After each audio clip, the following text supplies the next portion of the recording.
Thank you for listening to the show on Really Big Something Channel. November 2nd, 2017. What do we do with Seyfulo Saipov? That's now the question. The Uzbek savage that we allowed in through the diversity visa program mowed down 8 people, killed them, 12 others seriously injured. One of them has had a double amputation. He was shot apparently in the abdomen by a New York City police officer. He is boasting to police officers of his terrorist attacks. In fact, he demanded that an ISIS flag be brought to him in the hospital. And so the question now is, what do we do with him? You know, his pending trial, etc. What do we do with him before this thing gets to trial?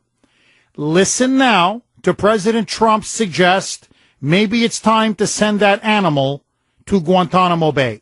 Roll it, Jared. Mr. President, do you want the assailant from New York State to get one? I would certainly consider that, yes. I would certainly consider that. Send him to Gitmo. I would certainly consider that, yes. And how did the diversity program fit into his plot, do you believe, sir? Well, they say he came in through that program, so we'll see. We're looking at it, but they say he came in. Look, it's very simple. What we are demanding is merit-based immigration. We want people that are going to help our country. We want people that are going to keep our country safe. We don't want lotteries where the wrong people are in the lotteries. And guess what? Who are the suckers that get those people? And we want a merit-based system. And we do not want chain migration where somebody like him ultimately will be allowed to bring in many, many members of his family. And we don't want that. Thank you all very much.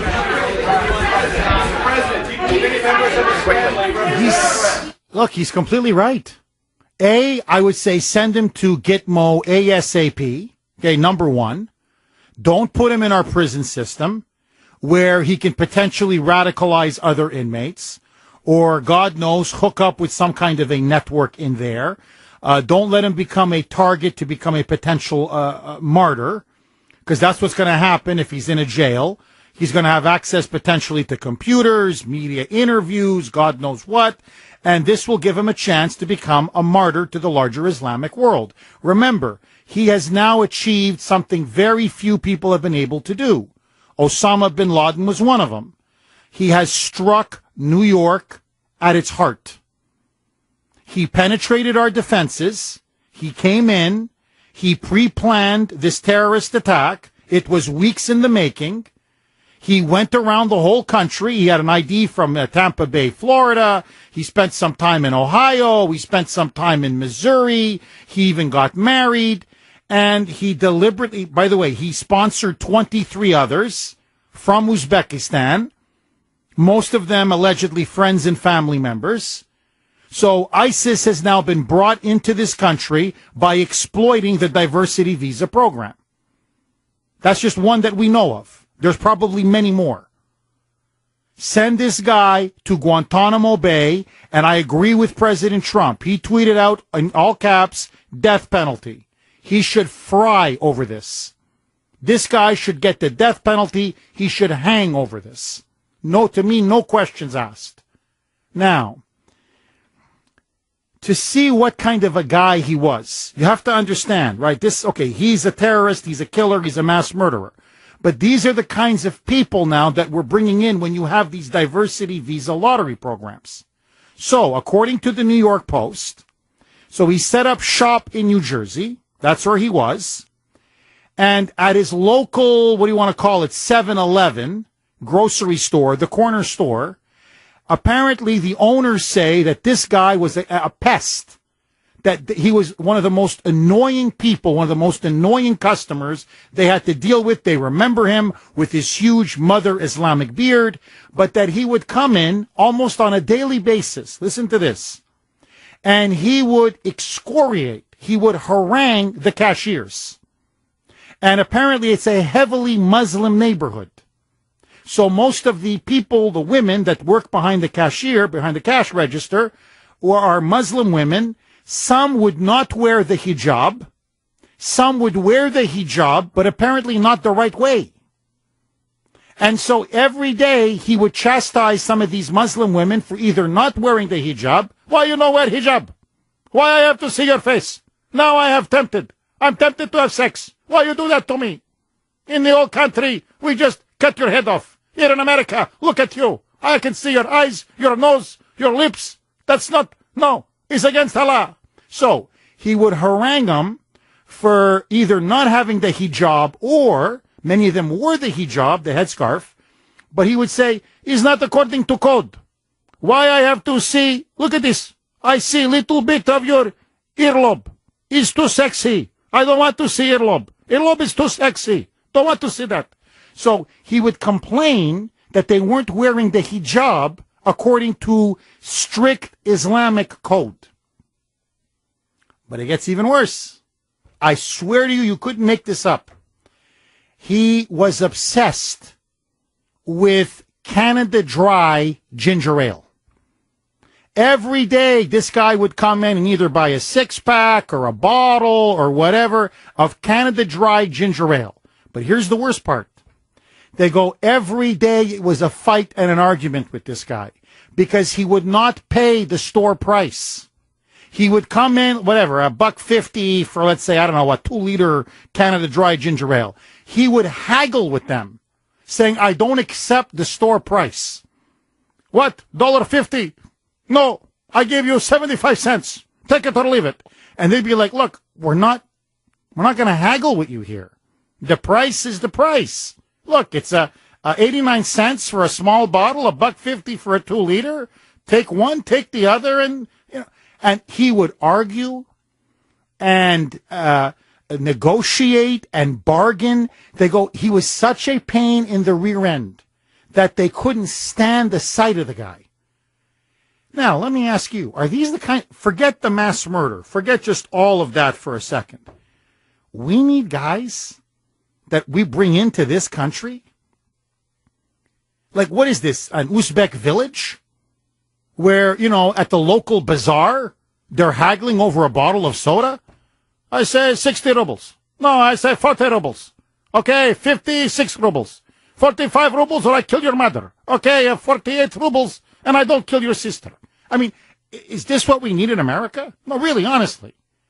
Look, buddy, it's $1.29. You like it, you don't like it. But this is exactly the kind of people we're starting to bring in. Huh? Really just gentrifies the neighborhood. Huh? Guys like him. That's what we need in America. So Jared, do we have a little Canada Dry here? Let's do a little Canada Dry. A little Canada Dry. It's not too sweet.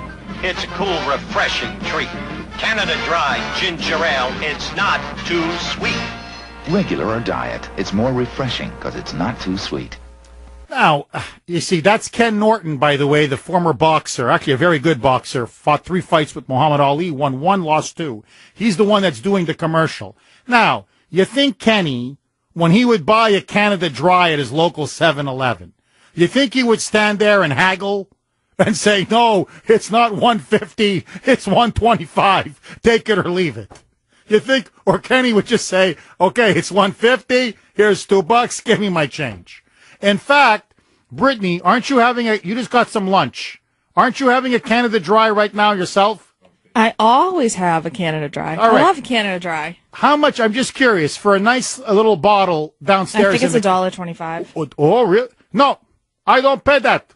That's a ripoff. That's against the Quran. You gouging me now, okay? In Uzbekistan, I get 2 cups of goat milk for $1.25. 85 cents. You ever see anybody down there go, that's 85 cents and I don't pay you anymore? No. No more. A fatwa on your head. You and your family. So you actually just paid the $1.25? Yes, I did. So they charge, you don't haggle with them down there? Oh, God, no. Boy, we don't. Irish, huh? Family, you're Irish? Boy, we don't need immigrants like you. We need hagglers. That's what we need. That's what we need. See, that was the problem in America. You bring in Irish immigrants, you bring in Italian immigrants, whatever. The price is the price. We need them from Uzbekistan. Nobody can drive a bargain like those Uzbeks. 617-266-6868. Glenn on Route 3. Go ahead, Glenn. Jeff, how you doing? Good. How are you? Good, thank you. Richard Nixon in 1980 was very prophetic in his two books, The Real War and 1999. It's way back, so I'm going back to high school, Jeff. It's a long time ago. But in one of those books, he said the Americans are going to become so civilized that we are going to be taken over by barbarians. And I don't know how he knew this, but he said 20 years, and I'm thinking 2001, 9/11, it kind of coincides when we started. I mean, even earlier than that. And Jeff, I just don't know if America has the fight in them right now. I'm out in the streets every day. I drive around all day working. You're in front of a 7-Eleven, and it's like The Walking Dead, Jeff. Everybody is on drugs. Is this the fight we have in us? I just don't see it. Well, Glenn, look, you touch on something, and I want to thank you for that call, Glenn. You touch on something very profound. He's a barbarian. I mean, just when you just look at him. No, really, objectively, just look at the way he looks. Look at the way he behaves. Look at how and by the way, he always spit on this country. All he would do is put this country down. So you would give him a lottery. He comes in here, and it doesn't matter. Tampa Bay's not good enough for him. Cincinnati, Ohio's not good enough for him. Missouri's not good enough for him. New Jersey's not good enough for him. New York is not good enough for him. Nothing is good enough for him. And so he was always, there he is, haranguing the cashiers, haranguing Americans, going on about how we're filthy, how we're immoral, how we're decadent, how we don't follow the laws of the Quran and the laws of Allah. And nobody says anything to this guy. Nobody says nothing. We are bringing in barbarians and savages. That's what we're doing. And for whatever reason, we are paralyzed to say no. And you can all have your theory about what the reasons are. But the fact is, we're starting to lose the will to defend our civilization, our nation, and our culture. That's what you're slowly see. How a guy like Chuck Schumer, let me be very candid with you, a person of Jewish heritage, we know what the Muslims want to do to the Jews. We know what they want to do to Israel. We know what they want to do to the Christians. But how, especially in New York City, can you have a guy like him knowing what the Israelis are going through, knowing what the Jews have suffered under Islamic occupation? I'm not even talking about the Holocaust. And for him to stand there and openly defend the diversity visa lottery program that is allowing savages, animals, barbarians like this guy to come into our country, and he's saying that Trump is not showing leadership? Are you kidding me? Really, are you kidding me? Let me throw one more log on the fire, because this is a question now we're going to have to wrestle with. Remember, demography is destiny. Demography is destiny. Immigrants that you bring in, populations that you bring in, foreign cultures that you bring in, eventually will have a profound cultural demographic effect on your country. That's just a fact. That's like saying the sky is blue. Okay? If we brought in, just for the sake of argument, 500 million Chinese, what would happen to us? We'd become Chinified. That's just a fact. You bring in 500 million Chinese, I'm just giving you a radical example, then our language is going to change, our culture is going to change, everything's going to change. So immigration has a profound effect. We are now bringing in so many Muslims at such a high rate. I mentioned to you the nearly 2 million green cards we've given out to Muslim migrants just since 9/11. And combine this with the massive birth rate among Muslim populations or communities in America. It's much higher than, say, Christians, Jews, atheists, agnostics, whatever, all other groups. That they are now on course to surpass Judaism, to surpass the Jews as the second biggest religion in America. Christians, Catholic, Protestant, Orthodox, whatever, are the biggest. The second biggest, historically, have been the Jews. And they fit in very well because of our shared Judeo-Christian heritage. Those days are now going to come to an end. Muslims within the next decade to two, according now to all of the trends, will now surpass the Jews and become the second biggest religion in America. This is going to affect everything. It's going to affect our schools, our culture, our legal system, our Constitution, our Bill of Rights, because they will increasingly demand their rights, their religious cultural rights, Sharia law, as they have done in Europe and all over the world. And so my question to you is this. Is it a good idea for Muslims to now become the second biggest religion in America, or will it have no consequence whatsoever? 617-266-6868. Your reaction. Next. 127 here on the great WRKO. Okay, my friends, tomorrow at 2:35, a major announcement on the show. Please tune in. And this Saturday, we're going to have a very special show. It's going to be live, a call-in show from 9 until noon. This Saturday, 9 a.m. until noon. I will be hosting it. Dr. Grace will be joining me as well, really for a very, very special show. So I hope all of you can tune in tomorrow at 2:35 and Saturday at 9 a.m. until noon. 617-266-6868. Lines are loaded. Mark in New York, you're up first. Go ahead, Mark.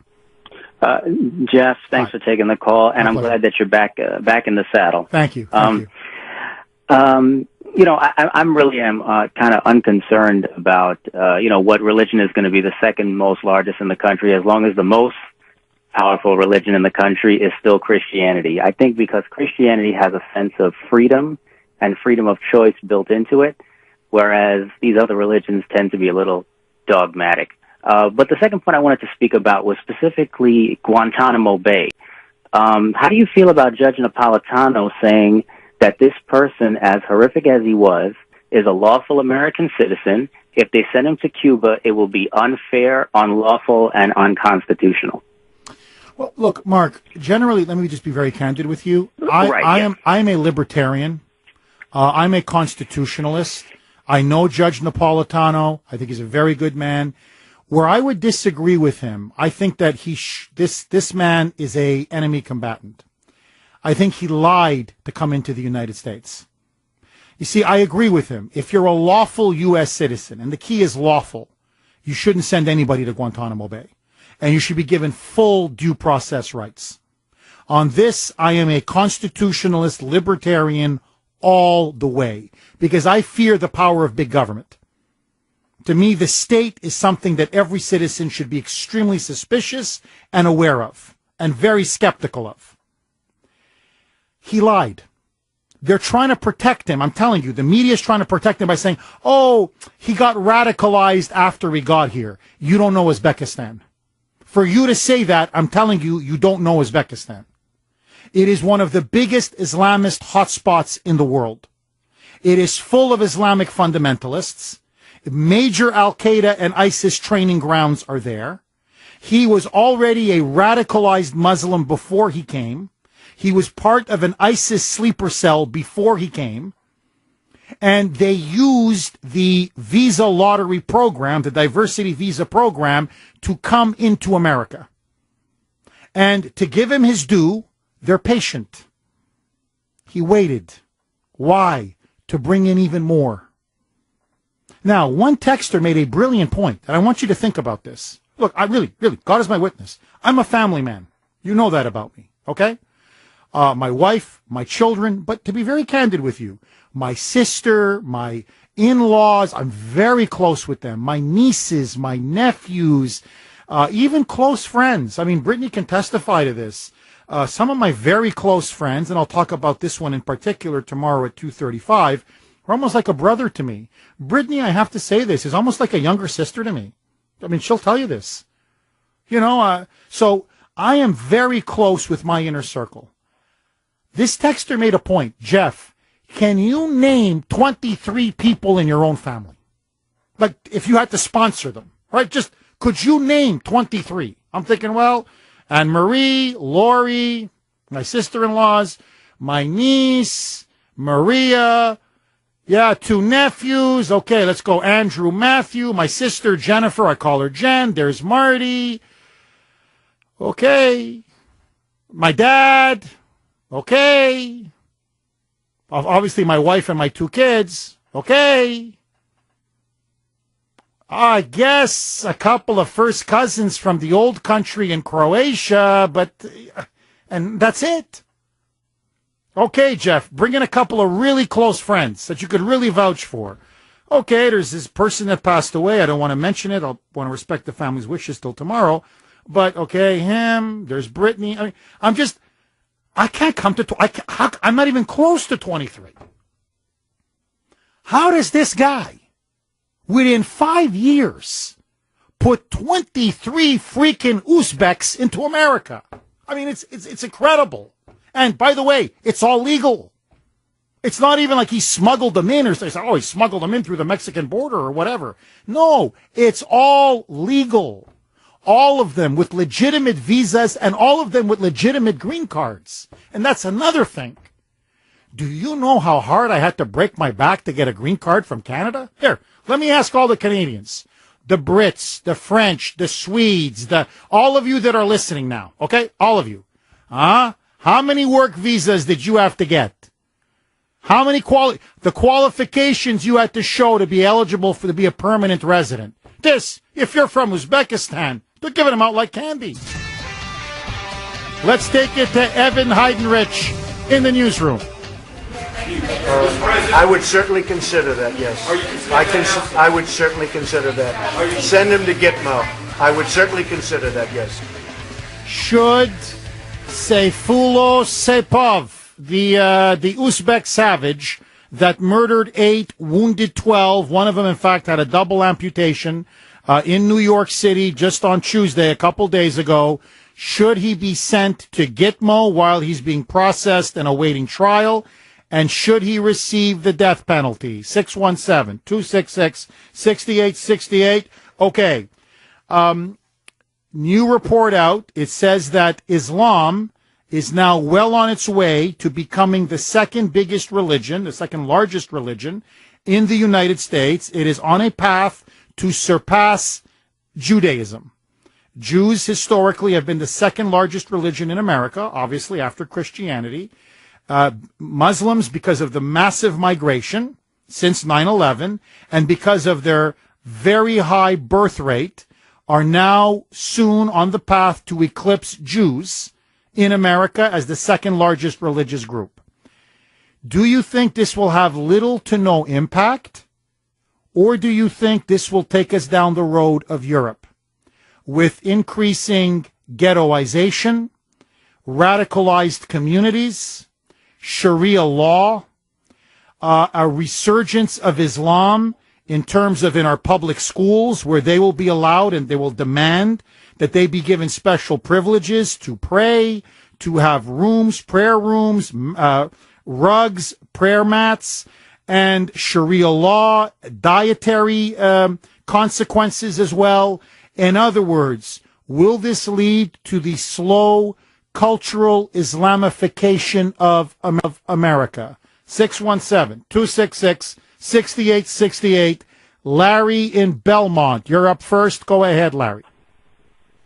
Jeff. Do you know what amazes me, sir? How can it take the FBI years to search for 33,000 emails, but within an hour can decide this goober is a lone wolf? That's amazing. Right? I mean, they're just so omnipotent, Larry. They're so all-seeing and all-knowing, Larry. Oh, my God. There's priorities on this FBI these days. It's crazy. And as far as Chuck U. Schumer, I almost spit my bottle of water at the computer screen when I saw his quote that it's not a good time to politicize a tragedy. Are you kidding me? That's all he does. No. Every time there's a gunshot fired anywhere in the country, he's the first to politicize it. Oh, my God. No, Larry, look, you're completely right. And look, notice, right? Whenever there's a mass shooting, the liberals right away, I mean, it's just like, boom, there's a mass shooting, gun control, gun control, gun control. So it's always ban the guns, ban the guns. Now, look at what this Uzbek did, all right? This guy rented a truck like ISIS has been doing. They've done it in France, in Sweden, in Germany, in England.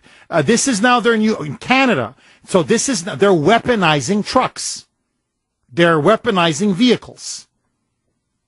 Now, I'm stunned that the liberals have not come out and said, well, we got to start banning trucks. We got to start banning whatever SUVs. We got to look at what ISIS is doing with them. They're just running people over or mowing them down. It's ban everybody but the jihadists. It's always ban everybody but the perpetrators. So look, let me put my cards on the table, as the Germans would say. All right? I just buried my friend yesterday.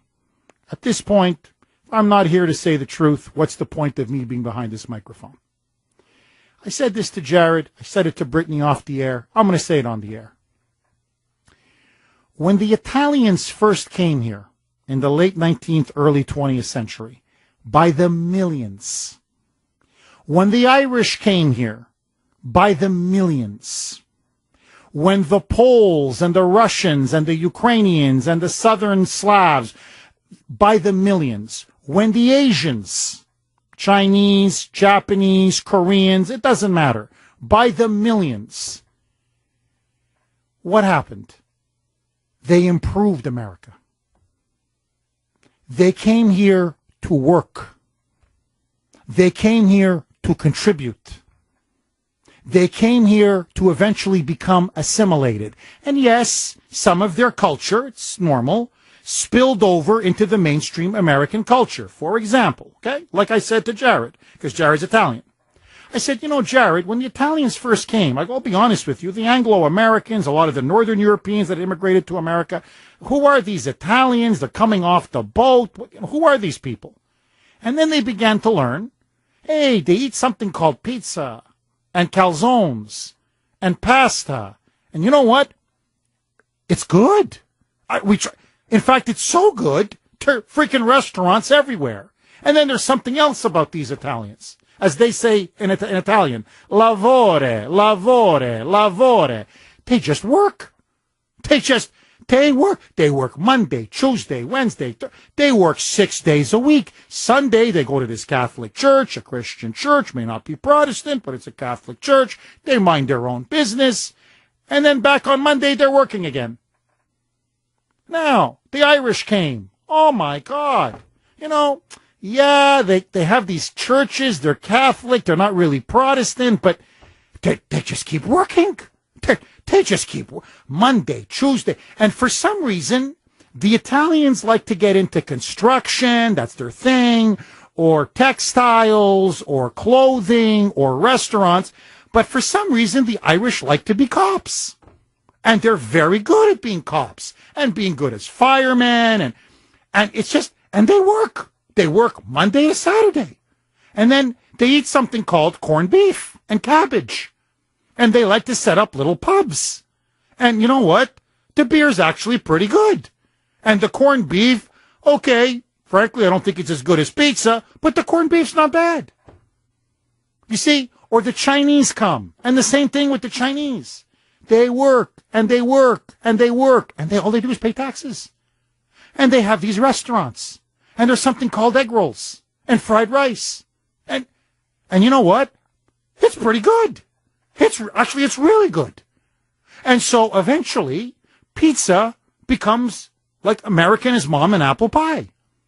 Or, I don't know, St. Patty's Day becomes like mom and apple pie. It just suddenly, they just contribute so much that they just become interwoven into the American fabric. Or take Chinese. Hey, we're going to let's have some Chinese food. It becomes almost like American is mom and apple pie.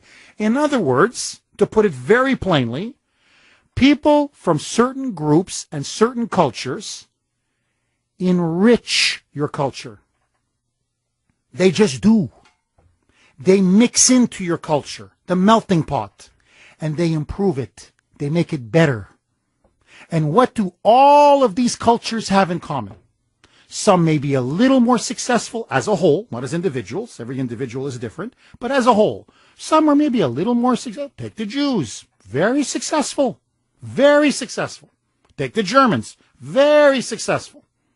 Okay? The Croatians, my people, successful, but not as successful. For whatever reason.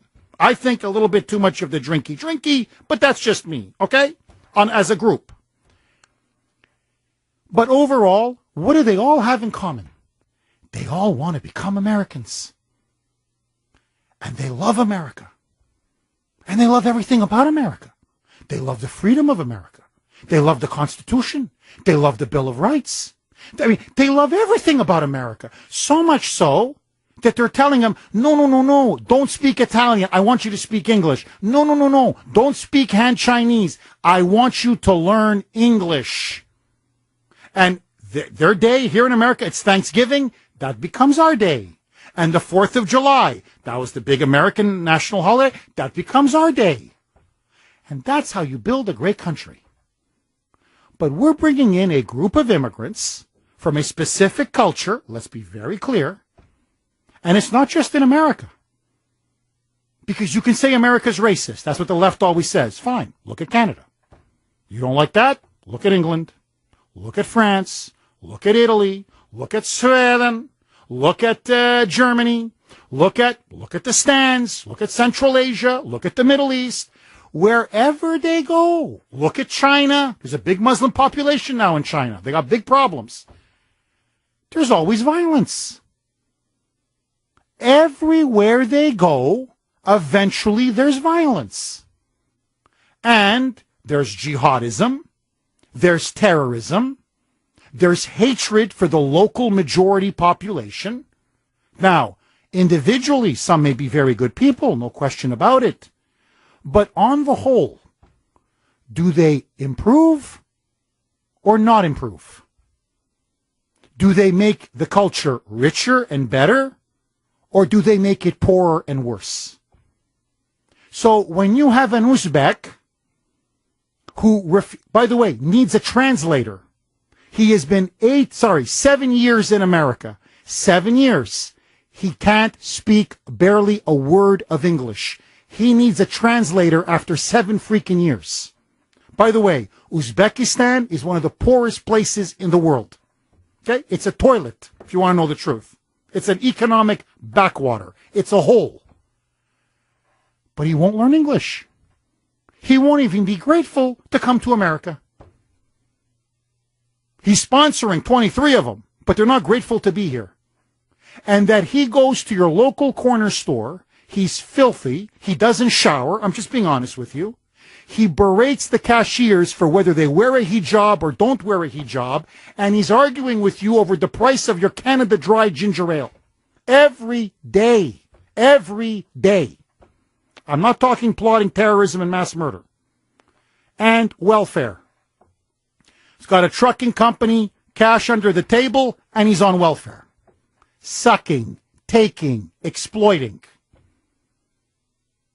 And when somebody like Jeff Kuhner, an immigrant from Canada, who came here legally, says, I'm sorry, but America has the right to choose which immigrants they want and what skills or merits or qualifications they want these immigrants to have. I'm the racist. So let me tell you this. If we don't turn our immigration system around, and if we don't come to the realization that there is a serious problem, a sickness within the Islamic world, and we're not bringing in people that beautify us or improve us or enrich us, but in fact are destroying and degrading us, my friends, this great experiment in liberty will be over. Tom in Hampton. Go ahead, Tom. Good afternoon, Jeff. I just want to first off say my sincere condolences for Bill Kelly and his family. Thank you. Thank you very much, Tom. I actually met him. My fiance and I met him in Burlington. Anyway, what I wanted to say is just, I know we got very little time here, is that if you remember, I can remember it like it was yesterday, that Obama, back in his administration, went in front of the whole country at that prayer breakfast and said, we're going to transform this country. And this keeps ringing in my head how much he's taken this country apart. And there are groups in this country which met in the White House, one being the Muslim Brotherhood. I think they need to be deported out of the country, as well as that group called CARE. They're radical Islamic groups, and they're going to take this country down from the inside out. That's my point. Well, Tom, you nailed it. I mean, that's the point of the Islamification of America, is you have CARE, you have the Muslim Brotherhood, you have obviously Saudi money, which is in the Saudi lobby, which is incredibly powerful, and they're infiltrating the FBI, they're infiltrating the deep state, they're infiltrating our federal agencies, they're infiltrating even law enforcement. And so this is why, look, again, the FBI interviews this guy, this Uzbek, in 2015. He's got thousands of terrorist videos on his iPhone. They interview him. He yells Islamophobia. CARE says his civil rights are being violated. They have to turn a blind eye, or they deliberately turn a blind eye. He falls through the cracks. 8 people dead, 12 wounded. Now, this is with the Muslim population still being the third biggest. What's going to happen when they become the second biggest? And what happens when they become 5%, 7%, 8%, 10% of the population? You're going to have New York cities every day. That's the point. That's why you have to nip this in the bud while you still can. Just my opinion. Phil in Cambridge. Go ahead, Phil. Yeah, Jeff, give this guy a death sentence. Don't stick him in Guantanamo. Put him in a regular federal penitentiary. In with the general population. Make sure the prisoners understand. He targeted children. They'll treat him like a child molester. 2 weeks, 3 weeks, just a matter of time before they get him, just like Father Gagan. Thank you for that call, Phil. You know, when you put it that way, maybe he shouldn't go to Guantanamo. Angela, you're up next. Go ahead, Angela. Hi, Jeff. Third-time caller. Very pleased to be on your show. Welcome, Angela. Welcome. I have been listening to, what you're saying in regard to people are, previous immigrants coming in. Yes. I'm third-generation Italian. Yes. And as a little girl, my grandparents and my granduncles, they all spoke Italian. On Sundays, we would go to her house, and she would turn around and she would say, you go in the parlor. All of her grandchildren, 28 of us, and we could not learn the language. They wanted us to speak English. They wanted us to be proud here because they had fought against, during the Second World War, a lot of our people fought against their own people in Italy. And what people don't generally know either is that some Italians here in the United States were also interned at that time. That's true. So we fought very hard to overcome that stigma, and we're very proud to be here and worked very hard to be here. Angela, I got 20 seconds. Let me ask you a very quick question. Who is the father of your country? George Washington. Bingo. That says everything. It's not Garibaldi or Mazzini, it's George Washington. And every Italian American will tell you the same thing. That's a great immigrant. The voice of Boston is you. 680 WRKO Boston, 93.7 WEEI HD2 Lawrence, Boston. It's 2 o'clock.